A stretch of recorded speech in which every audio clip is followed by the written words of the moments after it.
Nggak bisa Ustaz. Assalamualaikum Ya, Ustaz. bentar, Pak ya. Ya Ustaz. Waalaikumsalam. Nggak bisa Ustaz.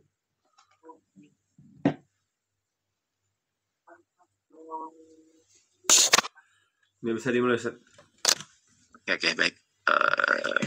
Bentar ya.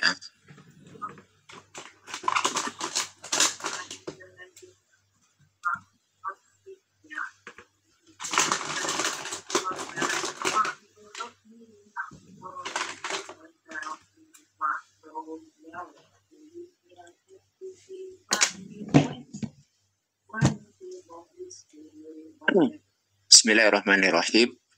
Assalamualaikum warahmatullahi wabarakatuh. Waalaikumsalam warahmatullahi wabarakatuh. Innal hamdalillah nahmaduhu wa nasta'inu wa nastaghfiruhu wa na'udzu billahi min syururi anfusina wa min sayyiati a'malina. May yahdihillahu fala mudilla lahu wa may yudlilhu fala hadiyalah. Asyhadu an la ilaha illallah wahdahu la syarika lah wa asyhadu anna Muhammadan abduhu wa rasuluhu la nabiyya ba'dah. Alhamdulillah, Bapak Ibu yang dirahmati Allah, bersyukur kita kepada Allah Subhanahu wa taala. Alhamdulillah, pada pagi hari ini Allah masih memberikan kita banyak sekali nikmat kepada kita, sehingga kita masih bisa melaksanakan fungsi-fungsi penghambaan kita sebagai hamba Allah, yaitu beribadah kepada Allah dan melaksanakan seluruh perintah-perintah yang telah diamanahkan kita sebagai hamba Allah. Semoga Allah menjaga kita, memberikan kita sikap istiqomah, dan memudahkan seluruh urusan-urusan kita dalam rangka untuk melaksanakan seluruh amanah kita sebagai hamba Allah di muka bumi, yaitu beribadah kepada Allah dan menaati seluruh hukum-hukumnya. Kita sampaikan sholawat dan salam kepada uswah dan qudwah kita, teladan kita Rasulullah Muhammad Sallallahu Alaihi Wasallam. Kita banyak bersholawat dan juga mempelajari sunnah-sunnah yang telah beliau ajarkan. Setelah kita pelajari, kita terapkan di dalam kehidupan kita. Karena kita meyakini bahwa tata cara hidup manusia yang terbaik adalah seperti yang dicontohkan oleh Rasulullah Muhammad Sallallahu Alaihi Wasallam.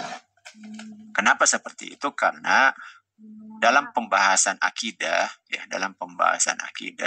setelah kita membuktikan bahwa Nabi Muhammad itu adalah utusan Allah, beliau adalah Rasulullah, maka konsekuensinya ajaran yang dibawanya itu adalah ajaran dari Allah Subhanahu wa taala.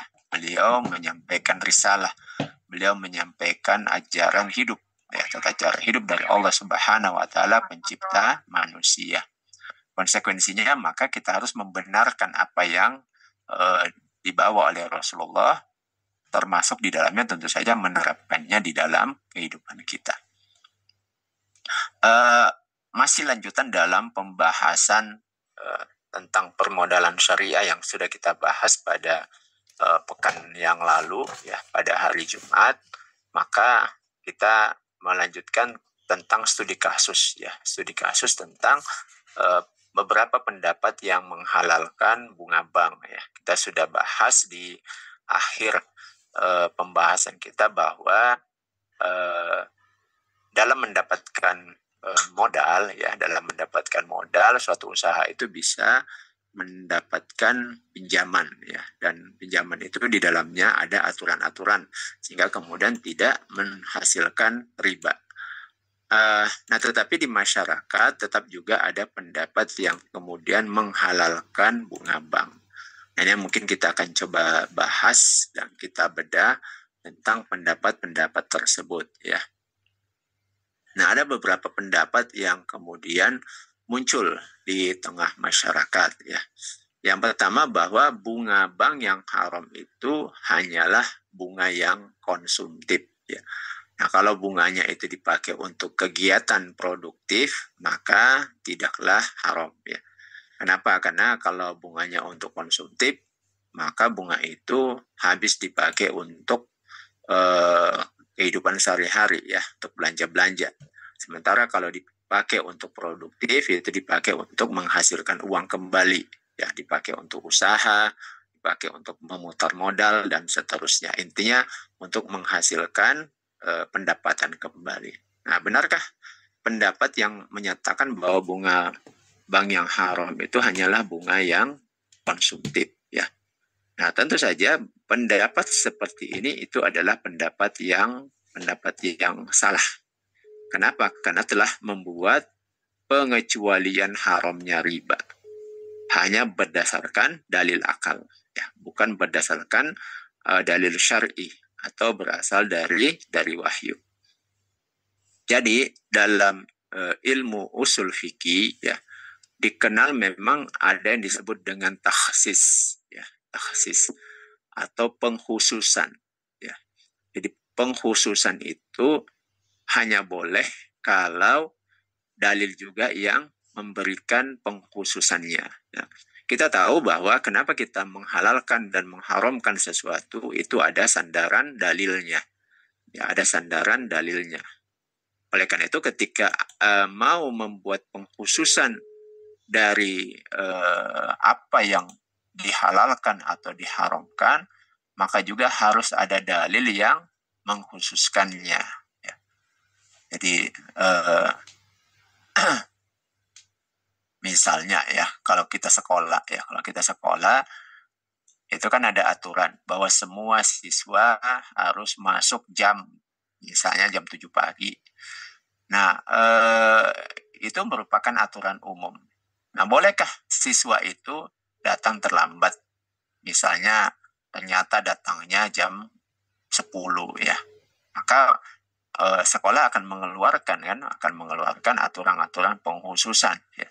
Kecuali misalnya siswa tersebut sakit, ya, dibuktikan dengan surat sakit, atau misalnya sedang ada kegiatan yang ditugaskan oleh sekolah dan seterusnya. Nah, itu namanya pengkhususan dari sesuatu aturan yang sifatnya umum. Nah, dalam agama itu dicontohkan misalnya haramnya bangkai. Nah, kalau kita baca dalam Al-Quran, hurrimat alaikum al-maitah, ya, jadi waddamu walahmal khinzir, ya. Jadi diharamkan kepada kalian itu mengkonsumsi al-maitah, jadi bangkai, kemudian dam, ya, darah, lahmul khinzir, dan juga daging babi. Ini adalah pengharaman yang disebutkan oleh Nas, disebutkan di dalam Al-Quran. Nah, bolehkah kemudian di antara dalil-dalil yang sifatnya umum itu ada pengkhususan, ya?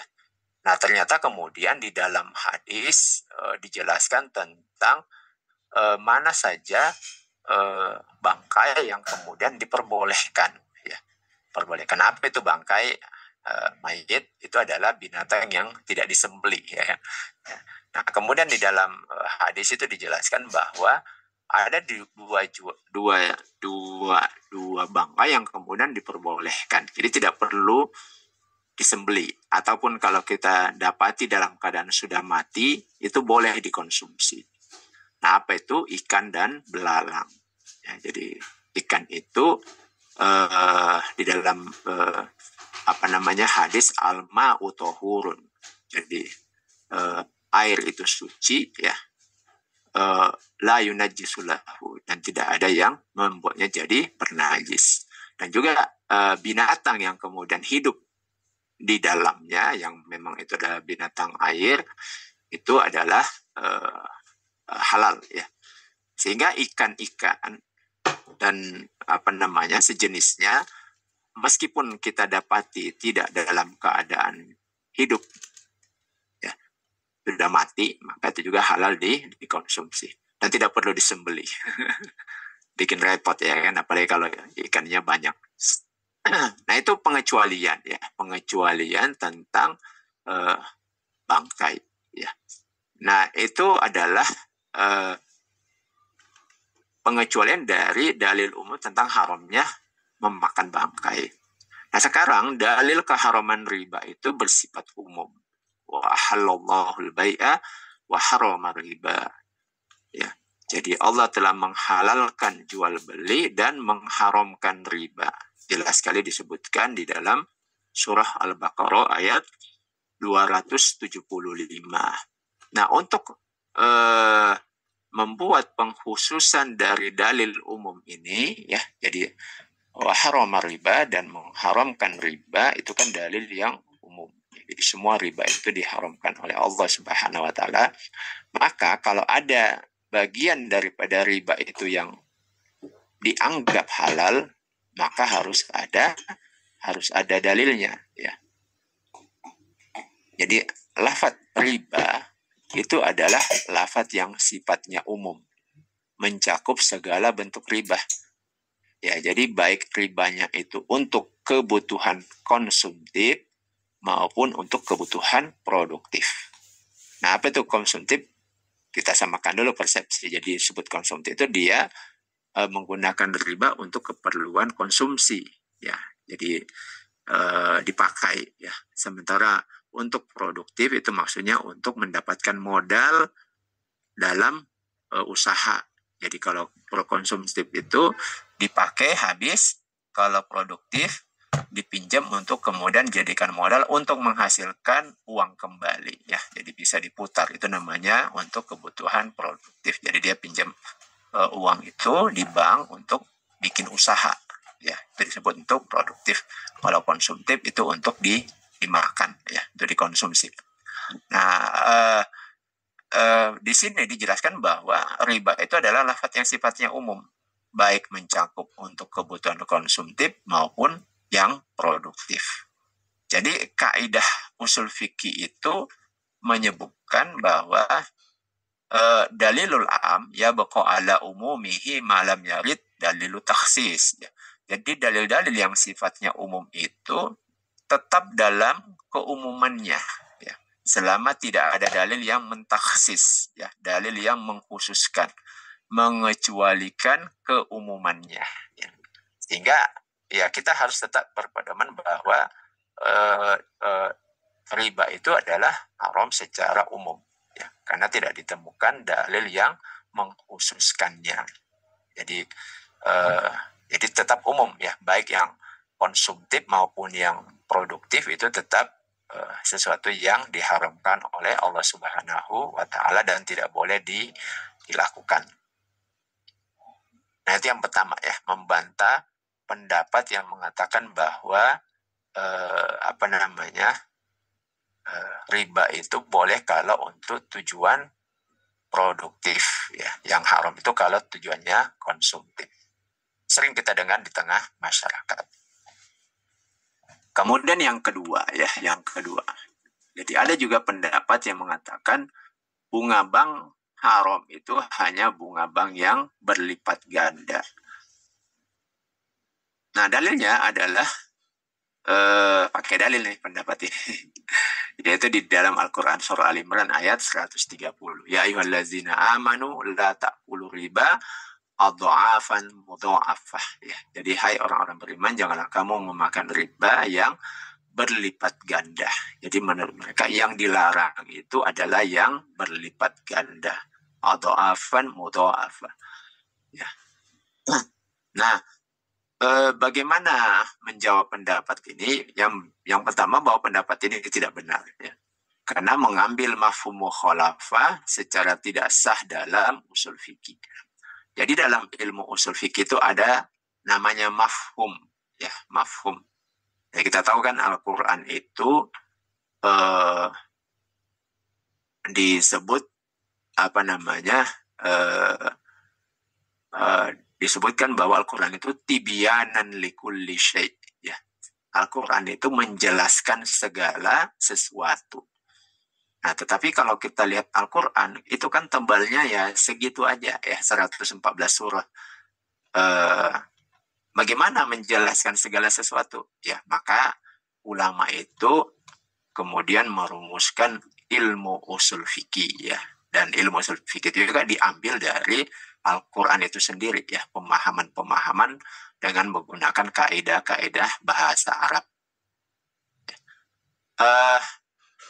Untuk memahami hukum, tentu saja tidak semua peristiwa itu disebutkan secara eksplisit ya, secara eksplisit oleh Al-Quran. Karena kalau seperti itu ya masa semua peristiwa harus ada ininya secara disebutkan eksplisit di dalam Al-Quran. Misalnya ketika ada orang meminum sesuatu yang memabukkan misalnya, kemudian ada mereknya namanya A, ya kan? Dia tanya apa dalilnya merek A ini haram? Coba tunjukkan dalilnya dalam Al-Quran. Ya, tentu saya tidak seperti itu ya, tapi diambil dari mafhumnya ya. Jadi mafhum. Jadi ketika misalnya haramnya khamar, lalu kemudian ada sifat yang memabukkan, nah sifat itulah yang kemudian diambil untuk mengharamkan minuman yang lainnya. Nah, seperti itu. Nah, demikian juga kasus-kasus yang lain. Maka dikenal ada namanya mafhum, pemahaman.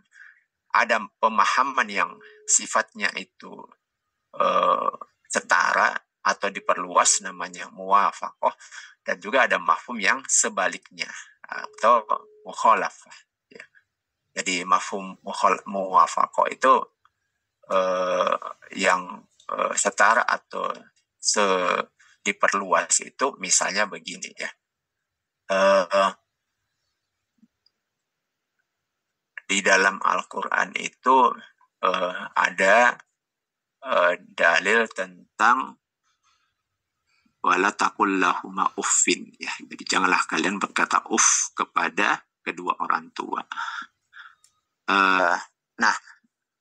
Itu dalilnya begitu saja ya. Kita tidak temukan dalam Al-Quran ada dalil larangan misalnya memukul orang tua. Tidak ada kan. Tidak ada ayat yang menjelaskan tentang janganlah kamu memukul orang tuamu. Jadi la tadrib abaka misalnya, janganlah engkau memukul ayahmu. Yang ada adalah wala taqul lahuma uffin. Janganlah berkata uff ya, kata kepada kedua orang tua. Nah, kalau ada yang menanyakan, bolehkah memukul orang tua? Yang dilarangkan cuma berkata seperti itu. Nah, kan kita pakai mafhum ya kan, mafhum. Apa ya itu? Berkata saja itu tidak boleh, apalagi yang lebih dari sekedar berkata ya kan. Jadi lebih dari sekedar berkata itu apa? Misalnya memukul ya, memukul itu lebih apa lagi daripada sekedar berkata saja itu dilarang, apalagi memukul. Nah, itu namanya mafhum ya. Nah, di antara mafhum itu ada namanya mafhum mukhalafah, pemahaman sebaliknya ya. Jadi pemahaman sebaliknya itu apa? Misalnya seperti ini, dilarang memakan riba. Nah, disebutkan di sini la ta'kulu riba adha'afan mudha'afah. Janganlah memakan riba yang adha'afan mudha'afah, yang berlipat ganda. Lalu kemudian diambil pemahaman sebaliknya. Berarti yang dilarang itu yang berlipat ganda saja. Kalau tidak berlipat ganda maka boleh katanya. Apakah boleh membuat pemahaman seperti ini? Ya. Jawabnya adalah dalam ilmu usul fikih membuat mafhum mukhalafah itu tugasnya ulama. Itu yang pertama ya. Jadi tugasnya ulama, karena mereka yang mengetahui kaedah-kaedah membuat mafhumnya ya. Nah, kita yang umum, yang awam ini tidak boleh asal pakai main akal saja. Nah, jadi mafhum mukhalafah tidak sah jika bertentangan dengan nas ya. Seperti itu ya. Misalnya ya, di dalam nas surah Al-Isra ayat 1, kita orang tua itu dilarang membunuh anaknya karena takut miskin ya. Wala taqtulu auladakum khasyata imlak ya. Janganlah kalian itu membunuh anak-anak kalian khasyata imlak, karena takut miskin. Nah, coba saya tanya dulu ya. Saya tanya. Berarti kalau tidak takut miskin boleh nggak dibunuh anak-anak? Kan yang dilarang membunuhnya itu karena takut miskin. Boleh nggak kalau membunuhnya itu boleh nggak dibunuh kalau tidak takut miskin? Karena yang dilarang. Jawabnya adalah tetap tidak boleh ya, tidak boleh. Kenapa? Karena kalau pakai kaidah mafhum mukhalafah, ambil pemahaman sebaliknya. Yang dilarang itu kan kalau takut miskin. Kalau tidak takut miskin berarti boleh dibunuh. Nah, itu yang tidak boleh ya. Kenapa? Karena itu bertentangan dengan dalil ya. Jadi dalil umum itu adalah kita dilarang membunuh secara umum ya, secara keseluruhan. Membunuh manusia secara umum itu adalah hukumnya haram ya. Demikian juga mafhum mukhalafah untuk riba berlipat ganda ya, tidak boleh diamalkan karena bertentangan dengan keumuman larangan riba secara umum ya. Wa halallahu al-bai'a wa harrama riba ya. Nah, seperti itu. Jadi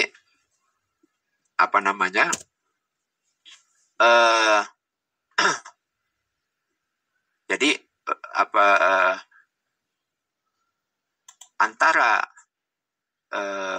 dalil yang menyebutkan tentang keharaman riba secara umum dengan riba yang menjelaskan tentang berlipat ganda itu bukan sesuatu yang bertentangan atau menjadi pengkhususan, tidak, tetapi itu adalah hanya berbeda dari sisi istidlalnya saja ya. Jadi penekanannya. Jadi yang dilarang itu baik yang berlipat ganda maupun yang tidak berlipat ganda. Jadi yang tidak berlipat ganda itu kemudian menjadi boleh kalau kita menggunakan taksis seperti itu ya. Kenapa? Karena pendapat 3 ini batil karena tidak benar ya. Jadi kenapa? Karena kalau kita membuat taksis itu haruslah datang belakangan. Baru sedangkan dalil umum itu datang lebih dahulu. Contohnya seperti yang tadi itu ya. Jadi kalau sekolah itu ada membuat peraturan, itu biasanya kan yang pertama dibuat aturan umum dulu, baru belakangan aturan khusus. Jadi aturan umum itu misalnya begini, semua siswa harus masuk jam 8 pagi, itu aturan umum. Nah, ketika dibuat aturan khusus, pasti belakangan dibuatnya. Misalnya yang boleh terlambat datang itu adalah yang sakit, kemudian siswa yang ditugaskan oleh sekolah ya, misalnya tugas-tugas khusus di luar sekolah, itu pasti begitu. Tidak mungkin ada aturan khusus dulu baru aturan umum belakang. Misalnya ada aturan siswa boleh tidak datang terlambat jam 10 dan seterusnya, itu duluan keluar baru kemudian belakangan ada aturan semua siswa harus datang jam 8. Itu tidak mungkin. Pasti aturan umum dulu baru kemudian aturan khusus belakangan. Nah, kalau kita lihat itu ternyata surah Ali Imran ayat 130 itu ternyata turun lebih dahulu. Baru kemudian surah Ali Imran ayat 275 ya. Sehingga tidak bisa dijadikan sebagai pengkhususan ya. Nah, ternyata ayat mengatakan la ta'kulu riba atau afan mudha'afa itu datang lebih dahulu, baru kemudian ayat yang 275 wa halallahu al-bai'a wa harrama riba baru kemudian turun. Sehingga yang dalil umumnya itu belakangan ya, dalil belakangan. Maka kalaupun mau pakai itu berarti semua riba itu diharamkan ya, seperti itu. Jadi tidak bisa digunakan dalil ayat tentang riba berlipat ganda yang dilarang, yang tidak berlipat ganda itu boleh, itu tidak bisa dijadikan sebagai dalil pengkhususan. Karena justru dia datang lebih dahulu. Nah, seperti itu. Berdalih, banyak berdalih. Ya, berdalih namanya. Oke, baik. Kemudian yang keempat, bahwa bunga bank itu boleh untuk mengimbangi inflasi. Ya, ini juga ada yang berpendapat seperti ini. Nah, pendapat ini batil dari 2 sisi. Pertama, pendapat ini hanya berdasarkan dalil akal saja, logika, bukan berdasarkan dalil syar'i. Kedua, sesungguhnya kebijakan negara untuk mencetak uang kertas ya, fiat money, itu adalah sesuatu kekeliruan. Karena uang kertas tidak mempunyai nilai intrinsik sehingga menyebabkan inflasi yang terus-menerus ya. Jadi kalau dibahas, mencetak uang kertas itu sebenarnya sesuatu yang menyelisihi sunnah sunnahnya Nabi ya. Jadi sunnahnya Nabi itu adalah menggunakan mata uang emas dan perak. Karena emas dan perak itu yang kemudian bisa menjaga nilai dari uang tersebut. Nah, ketika dicetak uang kertas, maka uang kertas itu tidak bisa menjaga nilainya. Yang disebut menjaga nilai itu adalah kemampuannya membeli sesuatu. Jadi kalau Bapak, Ibu ya punya duit 100.000, misalnya umurnya ketika umur 20 tahun, misalnya umurnya 20 tahun. Nah, bisa melihat tuh dengan uang 100.000 bisa beli berapa kilo beras misalnya. Nanti umurnya bertambah jadi 25. Nanti uang 100.000 yang sama beli lagi beras. Pasti sudah tidak sebanyak yang bisa dibeli ketika umurnya 20 tahun. Ya. Dengan berjalannya waktu, kemampuan membelinya uang yang kita pegang itu semakin menurun. Ya, seperti itu. Itu menunjukkan bahwa nilainya itu nilai nominalnya itu terus-menerus tergerus ya, tidak mampu lagi membeli barang yang sama. Nah, beda kalau dia itu berbentuk emas ya. Kenapa? Apa penyebabnya? Tidak lain karena ketika uangnya emas, maka barang yang lain itu kan memang cenderung naik harganya. Nah, itu kemudian diikuti oleh kenaikan harga emas juga, sehingga dia akan menyeimbangi, bahkan kadang lebih di atasnya. Nah, beda dengan uang kertas. Ya, ketika barang yang lain naik harganya, uang kertas itu tertulis 100.000, tetap 100.000 saja tertulisnya, kan?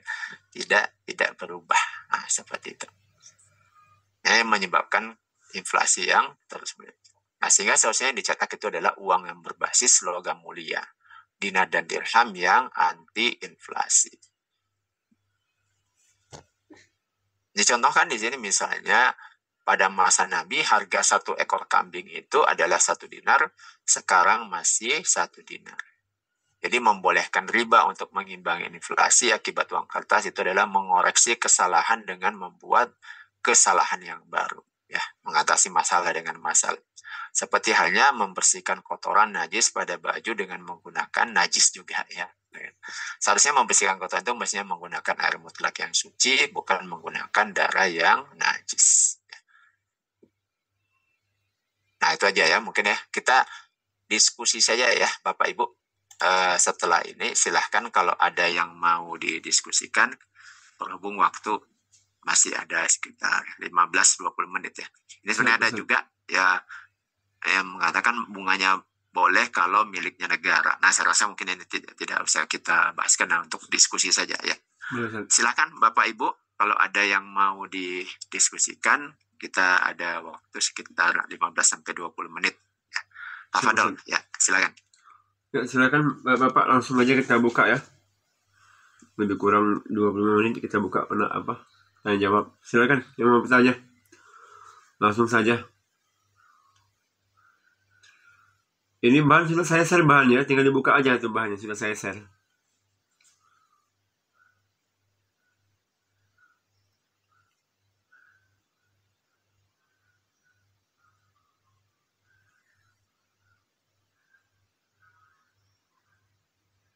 Ancaman. Silakan Bapak Ibu. Nggak ada? Kalau nggak ada biasa tekan aja. Ya, silakan. Ya, Assalamualaikum Ustaz. Waalaikumsalam warahmatullahi wabarakatuh. Silakan Pak Junedi ya. Iya Ustaz. Jadi kita udah memahami terhadap bunga bank ini udah jelas riba ya Ustaz ya. Iya ya. Nah, cuman mungkin ini pertanyaannya jadi pertanyaannya gini Ustaz. Jadi bagaimana dengan kondisi saat ini yang sudah terlanjur bekerja di bank gitu Ustaz. Sudah terlanjur bekerja di bank kan artinya kan ikut juga terhadap riba ini Ustaz. Nah, kira-kira tindakan apa yang kira-kira bisa dilakukan oleh orang-orang yang sekarang masih bekerja di tempat-tempat yang mengeluarkan riba ini Ustaz, terutama bunga ini.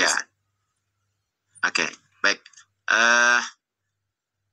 Yang pertama, dalam hadis itu kan kita sudah bahas bahwa ada 4 orang yang itu dikutuk lah, dilaknat oleh Allah menyangkut tentang riba. Iya, Ustaz. Apa itu adalah dua orang yang bertransaksi, Iya. kemudian penulis dan juga saksi. Ya, jadi ada empat orang. Nah, inilah aktivitas yang kemudian terlibat dalam riba tersebut. Sawaun. Jadi kata Nabi itu mereka itu sama semua. Ya. Jadi sama semua, mau jadi penulis, mau jadi saksi, mau jadi yang melakukan, itu sama saja dihukumi sama-sama melakukan dosa besar. Nah, apa yang harus dilakukan? Tentu saja merujuk kepada Al-Quran, ya kan. Kita disuruh meninggalkan daripada riba tersebut. Insya Allah kalau ditinggalkan, ya, maka Allah akan tetap memberikan rezeki, ya kan, dari jalan yang halal. Ya. Jadi apalagi kalau kemudian ternyata dia itu punya skill, ya kan, misalnya selama ini kerja di bank, dia sudah jago akuntansi, ya, jago pembukuan. Nanti tinggal melamar saja ke perusahaan yang tidak berkaitan dengan riba. Skill akuntansinya tetap dipakai, kan, dan insya Allah itu laku, ya. Artinya orang-orang yang sudah memiliki skill seperti itu, ya, tinggal ganti perusahaan saja. Nah, tinggallah ya berdoa kepada Allah, kan, semoga dimudahkan, ya. Karena memang saya lihat orang-orang yang hijrah dari riba itu juga ya harus bersabar. Karena kan memang kadang memang tidak semulus yang diharapkan, ya. Ya, kita baik sangka kepada Allah, itu mungkin cara Allah untuk membersihkan, ya, dosa-dosa yang pernah dilakukan zaman dahulu, ya. Karena akan banyak juga orang yang hijrah, ya, dari riba, kemudian memulai usaha dengan tidak riba, itu ternyata malah Allah uji, ya kan, dengan kehancuran usaha, lalu kemudian harus merintis dari awal kembali. Nah, ya baik sangka aja kepada Allah sambil terus-menerus berusaha, ya. Kita berdoa semoga Allah memberikan jalan keluar, kemudahan, ya. Karena ketika Allah yang membukakan pintu rezeki, itu memang ya tidak ada yang kemudian bisa menghalangi untuk kemudian dia bisa bangkit, bahkan melebihi dari kondisi sebelumnya. Itu sudah banyak, ya, fakta-fakta seperti itu. Saya lihat sekarang malah ada orang yang membuat organisasi namanya X-Bank, ya, X-Bank. Organisasi orang-orang yang dahulunya pernah kerja di bank. Oh iya. Itu mungkin bisa bergabung di situ, mendapatkan teman yang sama circle-nya dahulu, dan lalu kemudian mendapatkan inspirasi bagaimana untuk survive setelah keluar dari lembaga riba. Bukan cuma bank, kan banyak itu leasing dan lain sebagainya. Asuransi. Nah, gitu. Asuransi, ya. Yang asuransi ini luar biasa, kan, agen-agennya itu banyak tuh. Nah, gitu Pak Junaidi, wallahu alam. Iya, Ustaz. Ya, karena sebetulnya nih keluar dari pekerjaan udah tetap nih kan sebetulnya kadang-kadang dipandang sebagai hal yang ini, Ustaz, yang riskan sekali karena menyangkut betul, masalah ini rezeki yang didapat. Ya. Dari sisi ini juga bisa kita ini, Ustaz, kalaulah mungkin umat yang percaya dan akan keluar dari bank, sementara banknya ini tetap ada, ya kita anggaplah yang bekerja di bank itu bukan orang yang paham orang yang menjalankan riba, mungkin dianggap jalan mungkin yang non muslim rata-rata, artinya kan tetap berjalan nih, nih riba nih di negara kita, Ustaz. Ya, betul. Iya, itu Ustaz, yang ini yang akarnya yang nggak diselesaikan. Iya. Jadi memang kalau itu yang bisa menyelesaikan itu sistem, Pak, ya. Karena kan dari atas itu diperbolehkan, ya. Diperbolehkan oleh aturan negara. Sehingga memang dalam kondisi seperti sekarang ini kita berdakwah itu memperbaiki individu, memperbaiki teman-teman, dan juga diarahkan untuk memperbaiki sistem. Jadi juga tetap harus kita mendakwahkan kepada negara bahwa riba itu harus dihentikan oleh negara. Kenapa? Karena negara yang paling bertanggung jawab untuk supaya masyarakatnya itu tidak melakukan riba. Jadi dalam pandangan Islam, tugas kepala negara itu bukan cuman memastikan rakyatnya itu bisa makan, bisa minum, terpenuhi sandang, pangan, dan papan, tapi bagaimana supaya rakyatnya itu tidak masuk neraka. Itu apa namanya? Kalau kita lihat bagaimana dalam sirah ya kan, kisah-kisah Abu Bakar, Umar, dan para khalifah yang lainnya, mereka itu akan memastikan dua hal ya kan. Jadi terpenuhinya kebutuhan fisik dan juga bagaimana supaya warganya itu bisa masuk surga. Jadi cara berpikir kepala negaranya itu jauh ke depan. Jadi kalau sekedar rakyatnya bisa makan itu masih di level bawah ya kan. Tapi kalau sampai memikirkan bagaimana supaya masyarakat itu bisa masuk surga, berarti kan dia harus mencegah dari hal-hal yang membuat masyarakatnya itu berdosa. Sehingga aturan-aturan seperti riba, aturan-aturan yang seperti misalnya suap dan lain sebagainya itu akan dilarang oleh negara. Kenapa? Karena sejak awal dia paham bahwa tugas dia itu adalah menjaga warganya. Jadi kalau kita baca ku anfusakum wa ahlikum nar, jagalah dirimu dan keluargamu dari api neraka. Itu ditujukan kepada laki-laki kepala keluarga. Nah, laki-laki kepala keluarga saja diperintahkan untuk seperti itu, apalagi dia menjadi kepala negara ya kan, yang dimana dia menanggung jawab banyak sekali kepala-kepala keluarga dan juga anggota-anggota keluarga. Kalau orang yang menyelamatkan satu orang saja, satu keluarga saja, itu akan mendapatkan pahala yang besar, apalagi kalau dia menyelamatkan satu negara. Kalau kita baca hadis ya, jadi diriwayatkan dari Imam Bukhari ya, insyaallah, bahwa nanti ketika kita itu di akhirat kita akan menghadapi kondisi di mana tidak ada naungan kecuali naungan dari Allah. Ya, jadi saking panasnya pada masa itu, orang yang kemudian berkeringat itu bisa tenggelam oleh keringatnya. Nah, pada saat itulah kemudian kita semua mencari naungan. Tidak ada naungan kecuali naungan dari Allah Subhanahu wa Ta'ala. Nah, pada masa itu ada 7 golongan yang kemudian mendapatkan naungan dari Allah. Nah, ternyata yang diberikan fasilitas tertinggi untuk mendapatkan naungan itu adalah al-imamun adilun atau imamun adilun. Imam yang adil. Jadi dia menerapkan aturan Islam, menjaga warganya dari berbuat dosa.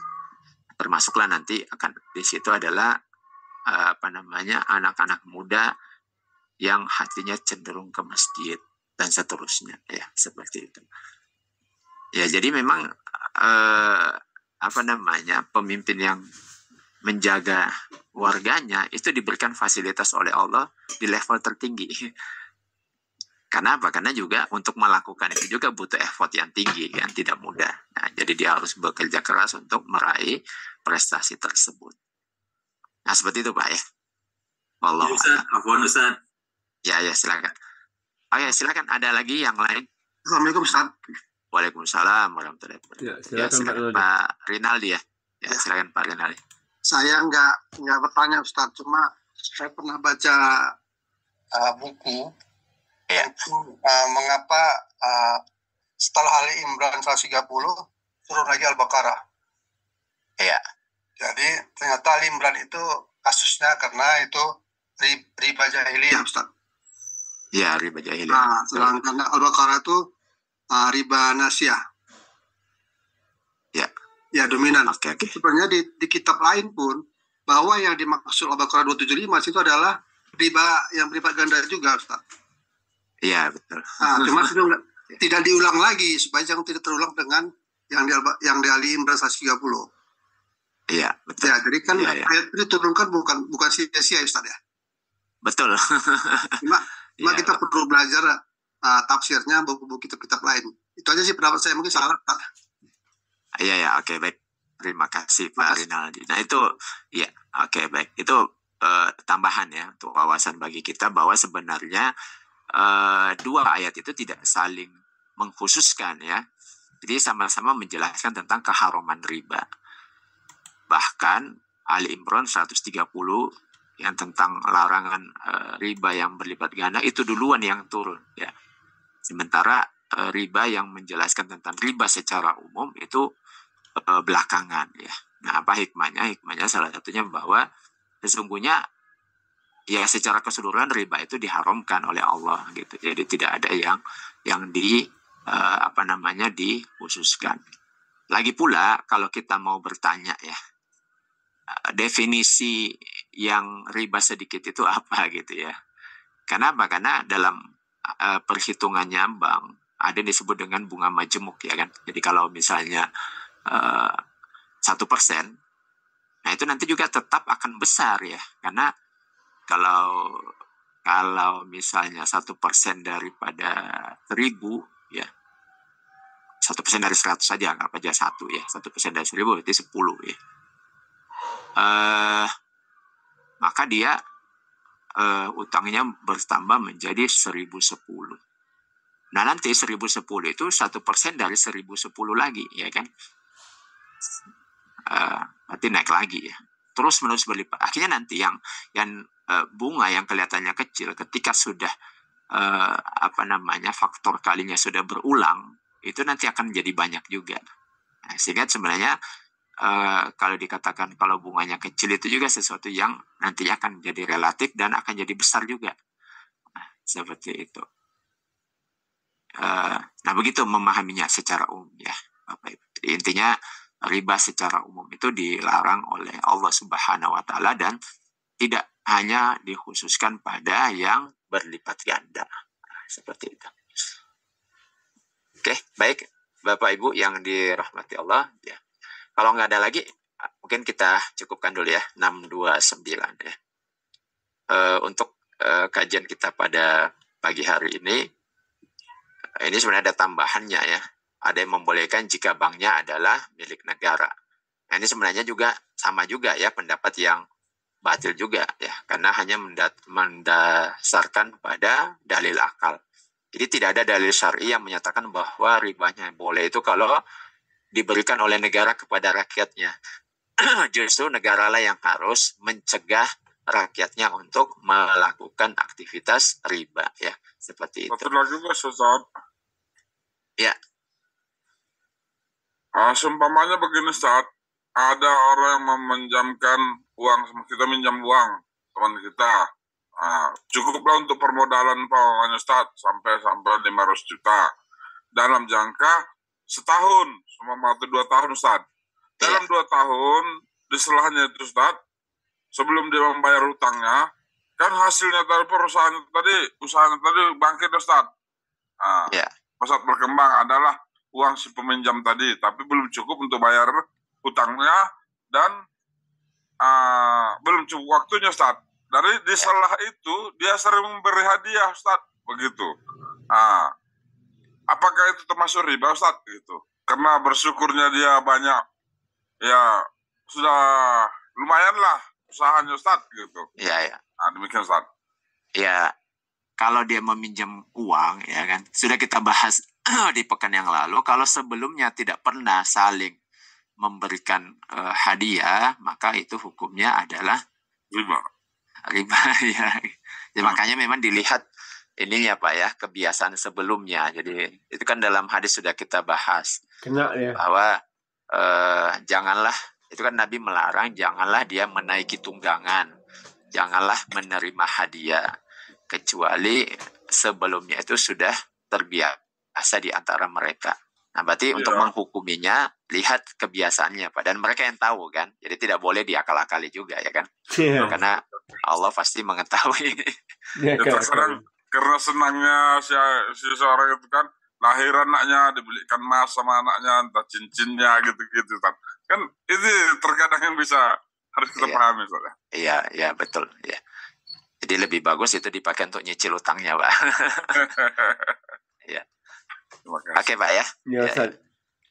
Baik, kita cukupkan untuk pertemuan kita pada pagi hari ini. Kita tutup dengan doa kifaratul majelis. Subhanakallahumma wa bihamdika asyhadu an la ilaha illa anta astaghfiruka wa atubu ilaik. Assalamualaikum warahmatullahi wabarakatuh. Waalaikumsalam warahmatullahi wabarakatuh. warahmatullahi Tapi kawan-kawan wabarakatuh. jangan keluar dulu biar dipoto dulu sekali. Oh gitu ya. Boleh, Kamera boleh, boleh ya. Mumpung Silakan 16 tenang. ini, 16 orang. Bapak Ya. boleh lah dibuka apa videonya. Kita foto dulu ya biar nampak apa ini ya. Muka-muka ganteng lah ya. Foto-foto dulu. Buka semua videonya boleh. Sebentar nggak lama kok. 1, 2, 3, seren. Oke, baru kirim. Wih mantap. Udah Pak Mentondang ya. Yuk, sama-sama. Alhamdulillah. Makasih Pak Mentondang. Ya. Ya. Masukkan Ustaz. Assalamualaikum. Waalaikumsalam. Waalaikumsalam warahmatullahi Warahmatullahi wabarakatuh. Ya, seluruh Ustaz. Ya Ustaz, Ya, silakan sama-sama Pak Ustaz. ya. Saya izin. Ya Ustaz. Ya, Ustaz. Baik ya Bapak-bapak, Ibu-ibu, sampai di sini kan kita pada pagi hari ini. Semoga apa yang kita kerjakan mendapatkan keberkahan dari Allah. Yang masih punya utang semoga cepat lunas, yang masih sakit semoga cepat sembuh, yang baru merintis usaha semoga usahanya lancar ya. Yang anaknya belum berjodoh semoga segera berjodoh. Dan juga semoga hari ini apa yang kita kerjakan mendapatkan keberkahan dari Allah Subhanahu wa taala. Amin ya rabbal alamin.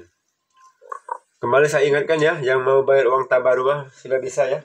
Insya Allah kita tunggu sampai akhir bulan lah untuk kita kasih ke guru kita. Nanti ada sisa kita kumpulin untuk acara Rila Akbar insya Allah ya. Di bulan Januari minggu ketiga ya. Kita akan pesan 2 pila itu. Insya Allah. Oke ya semuanya. Sampai jumpa di hari Senin. Besok kita libur. Kita kembali jumpa di hari Senin ya.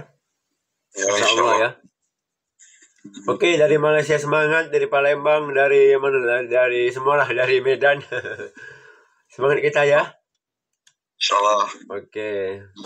Mudah-mudahan nanti nggak ketampung sama layarnya nih. Woi, amin.